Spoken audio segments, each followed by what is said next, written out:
जया किशोरी जी ने बताया कि हमें कोई भी काम भविष्य पर क्यों नहीं छोड़ना चाहिए। आइए बताते हैं। जया किशोरी बोली कि मृत्यु को कभी नहीं भूलना चाहिए, जो कि एक अटल सत्य है।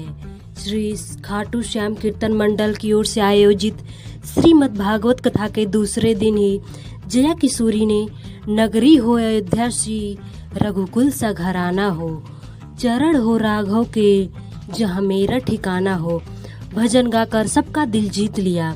उन्होंने कहा कि जिसने जन्म लिया है वो एक ना एक दिन जरूर मरेगा, यह सत्य है। लेकिन हम भूल जाते हैं कि हमें कभी भी कोई काम भविष्य पर नहीं छोड़ना चाहिए।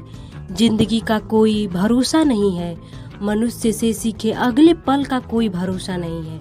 लेकिन रिचार्ज महीने का करवाते हैं। हम भगवान को रोजाना ताजे फूल चढ़ाते हैं और शाम को फिर या सुबह उतार लेते हैं ताकि प्रभु को ताजे फूल मिले।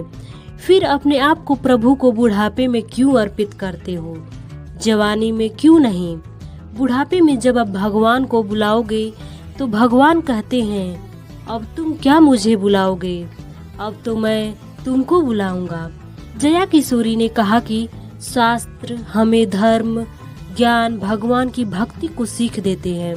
श्रीमद् भागवत कथा में भगवान की सभी लीला है, तो हम इससे बहुत सीख सकते हैं।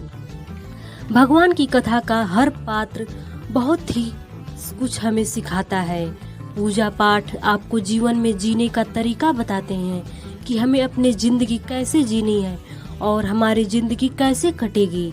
हंसकर काटिए, कभी भी दुख में न रहिए, हमेशा खुशी खुशी अपना जीवन व्यतीत करिए। चाहे कोई भी परिस्थिति हो, आपको खुशी खुशी जीवन व्यतीत करना चाहिए, क्योंकि आपको अगले पल का ठिकाना नहीं है कि आप आज यहाँ हैं और कल नहीं होंगे।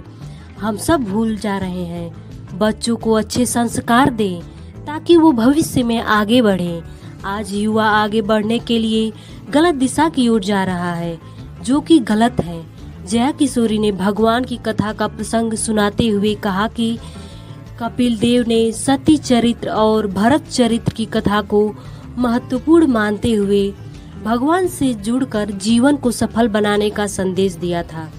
साथ ही माता सती को भी भगवान भोलेनाथ के तिरस्कार को सहन न कर पाने के कारण पिता दक्ष के यज्ञ में अपने शरीर को आहुति देनी पड़ी, जिससे भगवान शंकर ने कुपित होकर अपने गढ़ों से यज्ञ विध्वस्त करवाया। स्वयं ही मोहवश सती के मृत शरीर को पूरे विश्व में क्रोधातुर होकर घूमने लगे। इस दौरान जहाँ जहाँ सती के विभिन्न अंगों का टुकड़ा भूमि पर गिरा, वहाँ स्थान आज शक्ति पीठों के रूप में पूजनीय हो गया है, जहाँ पर हम लोग बसंती और शारदीय नवरात्रि साधना का पर्व मना